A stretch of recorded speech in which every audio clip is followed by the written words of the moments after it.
Hi, I'm Tiffany, and I'm part of the education team at the Chesapeake Bay Foundation. And in this video, I want to talk about planning and conducting a comparative field investigation.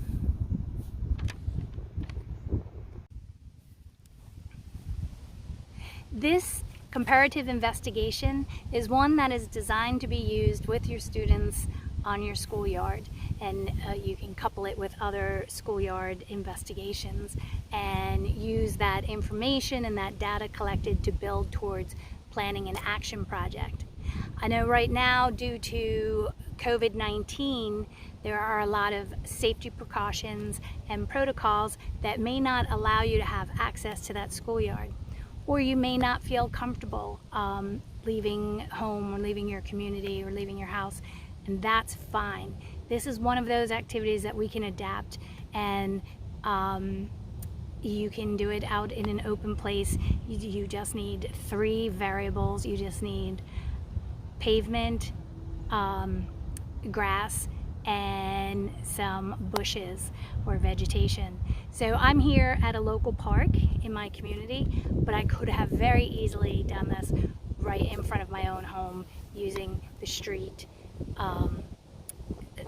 lawn areas, and some areas where there's hedges. So do what is most comfortable for you. This is an investigation that is age appropriate for all grades, and there are ways you can adapt it for different audiences.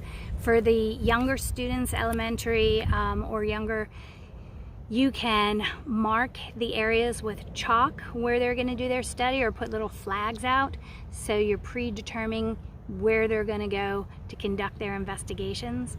For the older students, it can be much more student directed, and they can use satellite imagery or mapping and look at a map of the campus, and they can choose where they're going to, the different sites where they're going to conduct their investigation. Some of the science grade level expectations for this activity are that the students are going to be planning and conducting safe investigations. You're going to understand how to plan and conduct a scientific investigation, and being able to construct a scientific explanation using evidence, using your data sets that you find. So you'll be observing, finding, using evidence, inferring. In comparative field investigations, data is collected on different groups or under different conditions to make a comparison.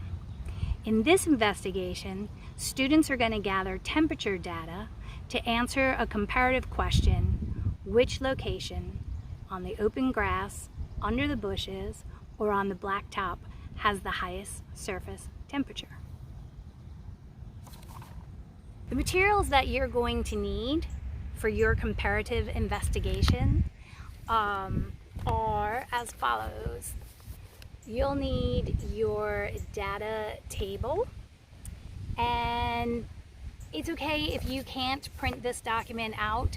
It's a pretty straightforward data table, so it's pretty easy to transfer it onto something else. So I used an old cardboard box, and I was able to create my data table, put some of my information at the top, an area for my predictions, and then for my results.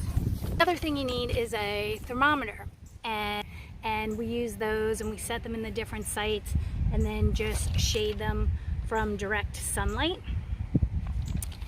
and then observe and record the information. So I know not everybody has these laying around, so I was like, so I'm just gonna tell my participants to be creative.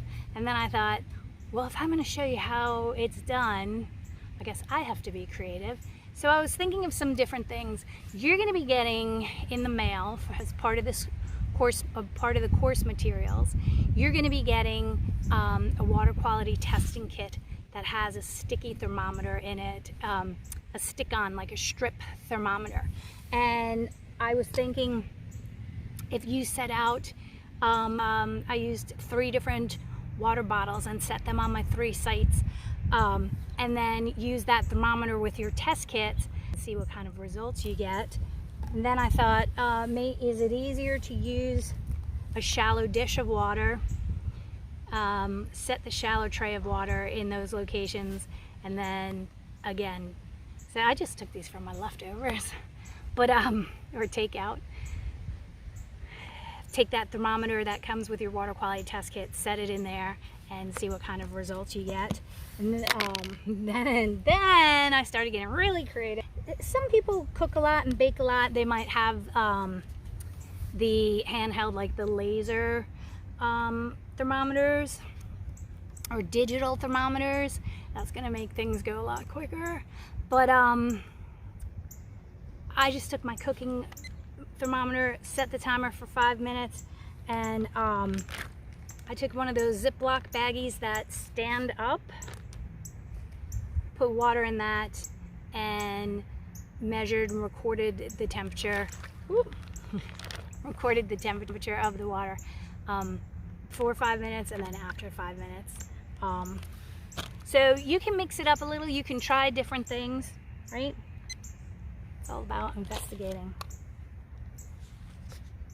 This investigation involves collecting and organizing multiple trials of temperature data and setting them up in a data table, and you can analyze that information by calculating the average temperatures or graphing your averages, and you can write a conclusion about the average surface temperatures at different locations.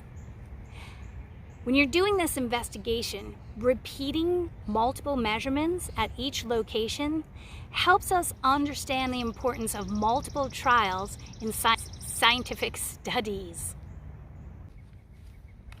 When we're recording all of our information at each site, it's really important to also record some information about your site. So what we want to go over are the 4 important attributes of a procedure. You have your prediction, your materials, your variables identified, and your logical steps in which your trials are repeated. Your table is all filled in and you've looked at it and you've assessed it. You can kind of have a think on about some of your results, and you can start to think about the kinds of questions like what part of the procedures could have been improved? Are there any other factors that may have influenced my data set? Are there any inconsistencies or problems with my investigation? You could think about how this information might be important, and ultimately we want this to lead you towards thinking about how does this information add to my understanding of the schoolyard ecosystem or the health of my schoolyard? And how might this information inform actions or decisions? And what are my new questions now with this new information?